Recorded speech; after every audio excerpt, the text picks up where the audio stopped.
Hello everyone, thank you for being here today. As member of Team 2, we are excited to delve into the significant topic of relative poverty. Throughout this presentation, we'll explore the impact and potential solutions related to this pressing issue. Your presence and judgment in this conversation are highly valued. Let's embark on this journey together and gain valuable insight into the complexities of relative poverty. Thank you for your attention and let's begin. First, allow me to introduce the member of Team 2. I am Najul Abimanta. Joining me in the exploration of relative poverty are Inasya Ramasita Rianda and Novi Siti Holiso. Each of us bring a unique perspective to the table and we are eager to share our insight on this critical issue. Without further ado, let's proceed with our discussion on relative poverty. We have some points to discuss. There are definitions of relative poverty, differences from absolute poverty, income indicators, factors influencing relative poverty, social and economic impacts, government policies, importance of public awareness, case and studies or statistics, challenges in addressing relative poverty, and the last are hopes and solutions. So, what is relative poverty? Relative poverty refers to a condition in which a person or group of people live with a level of income or living that is far below the average of the society in which they live. This is different from absolute poverty, which measures deprivation in terms of basic needs such as food, clothing, and shelter.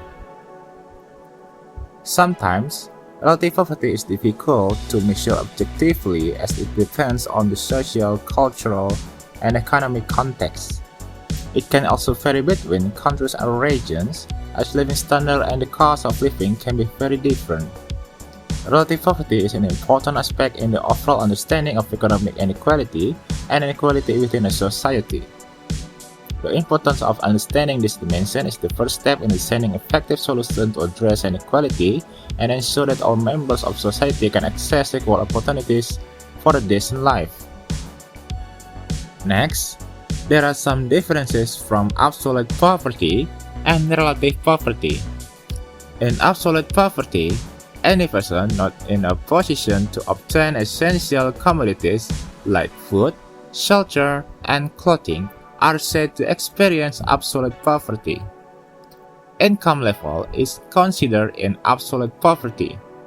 Absolute poverty, however, doesn't include a broader quality of life issues or the overall level of inequality in society.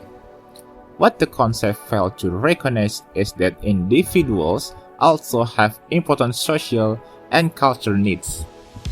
Measure using poverty line is not possible to completely eradicate absolute and quality of life is poor.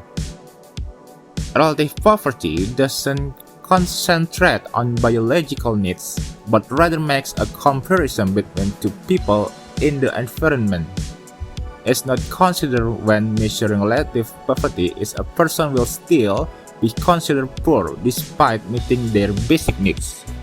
Although people living in relative poverty are to an extent well off compared to those living in absolute poverty, they still can't afford the same standard of life as other people in society. Measure using the Gini coefficient and Lorenzo curve, there's a small margin of success where its eradication is concerned. My name is Novi Siti Holiso, and here I will explain material about factors and indicators of poverty. Income indicator. Relative poverty describes circumstances in which people cannot afford actively to participate in social and benefit from the activities and experience the most people take for granted. It is conventionally defined as 40, 50, or 60% of national median disposable income.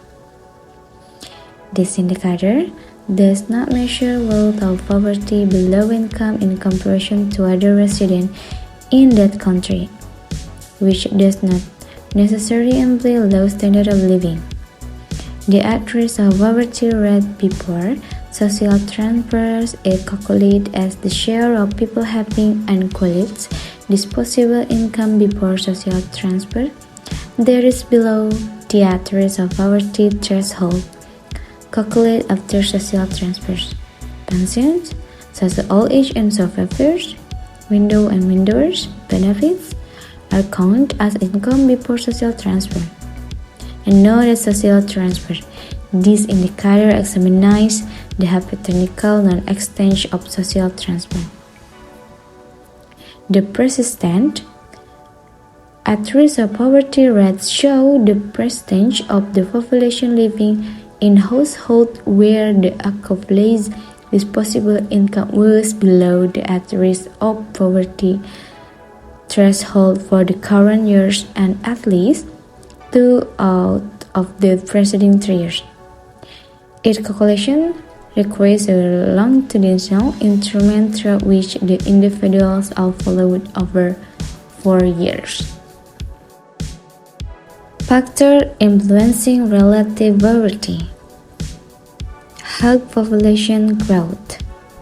If the population growth rate is high but not comparable to the rate of economic growth, this will result in the poverty rate increasing. Low education. People with low education cannot compete with people with higher education in the world of work and business. This is what makes low education people less competitive and cause unemployment and poverty rate increase. A natural disaster occurs. Natural disaster can be a factor that causes poverty that cannot be avoided. Natural disasters as a flood, landslides, or tsunami can cause damage to infrastructure and psychological damage to people affected by disaster. Unequal income distribution. General, people who have limited and low resources are below the poverty line. And next, impact of poverty. Social impact. Health disparity. Poverty often correlates with inadequate access to health care, leading to scarce health issues among a portion population. Education challenge. Limit financial resources can hinder education opportunity, contributing to lower literacy rate and reduced access to quality education. And last, crime rate.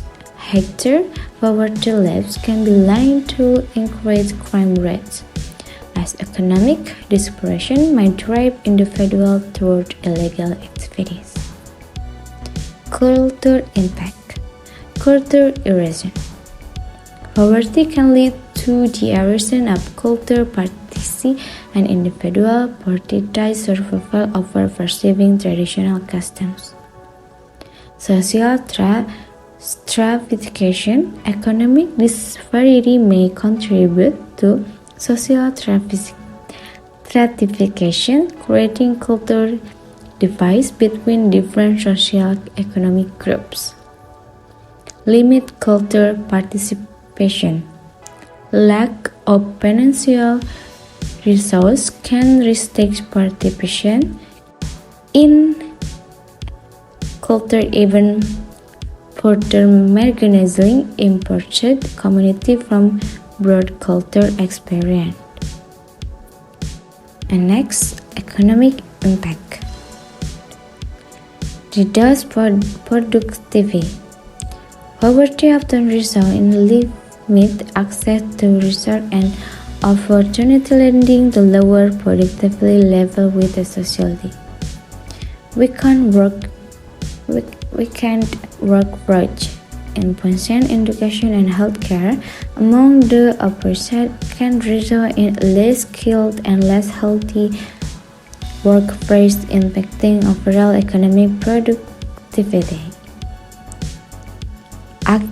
Increased social welfare costs. Government may need to allocate more resources to social welfare programs to support those in poverty, diverting funds from other economic development initiatives.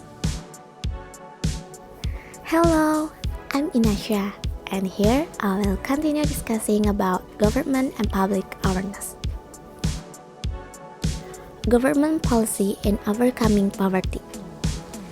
In Indonesia itself, the government has regulations regarding handling poverty, which are contained in Law Number 13 of 2011 concerning handling the poor, regulation that provide the legal umbrella for poverty alleviation programs and activities.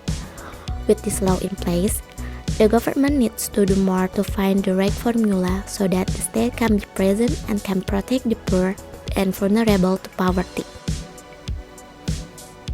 With this law, to eradicate poverty, the government issues several programs including Keluarga Harapan or PKH program, Beras Sejahtera program, Kartu Indonesia Pintar or KIP program, Kartu Indonesia Sehat or KIS program. The realization of synergy, complementarity, and integration in the implementation of programs for handling the poor is expected to encourage optimization and acceleration of the reduction of poverty and social inequality. Importance of public awareness. There are at least 6 impacts of poverty that need to be known. First impact, increasing unemployment rate. Second impact, many cases of dropping out of school. Third impact, various health problems arise in society. Fourth impact, increased crime. Fifth impact, increased death rate. Sixth impact, various conflicts that occur in society will emerge. For this reason, due to the many negative impacts that will occur, it is hoped that society will instill an understanding of good lifestyle patterns to bring family life in a better and more decent direction. Apart from that, it is hoped that people will have greater independence and not always depend on government assistance, but work hard to be independent in meeting their living needs. Case study and statistics. Quoting from the results of case studies conducted by the Ministry of National Development Planning or National Development Planning Agency or Bappenas, it was stated that currently there are still 16 out of 34 provinces in Indonesia where the poverty level is still relatively high compared to the development target in 2024.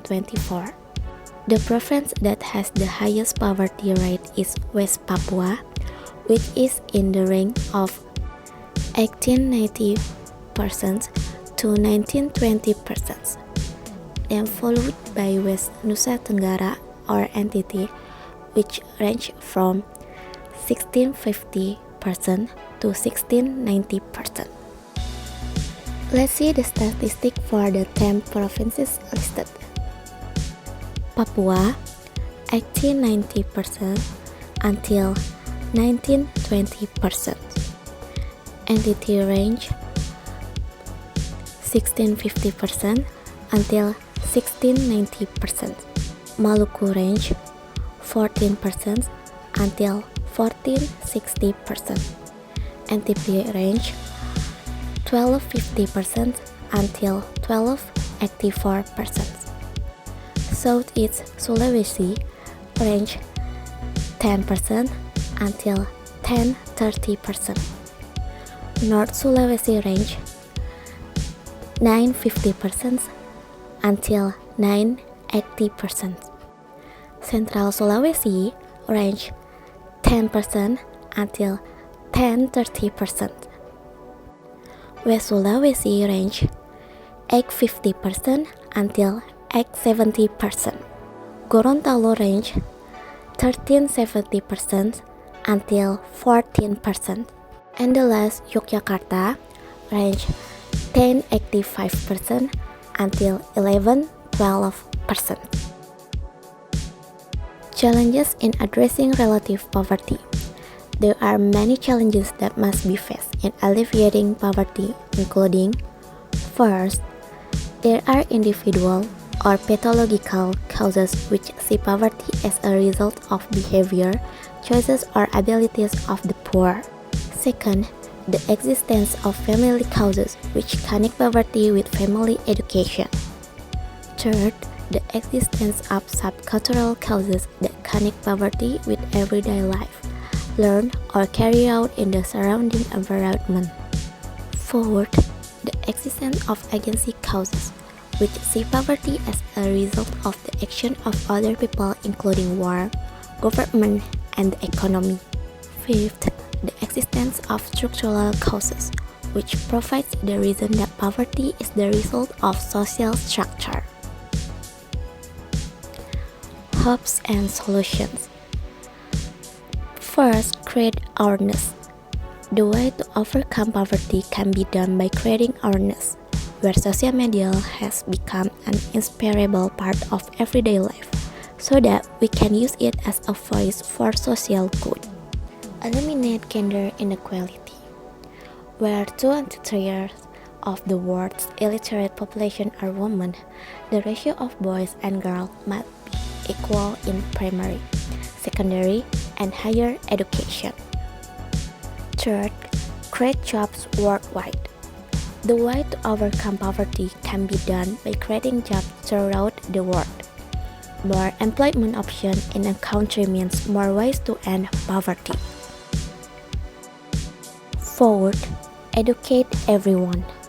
The way to overcome poverty is through education, which certainly helps increase individual income for each member family. Fifth, individual strategy.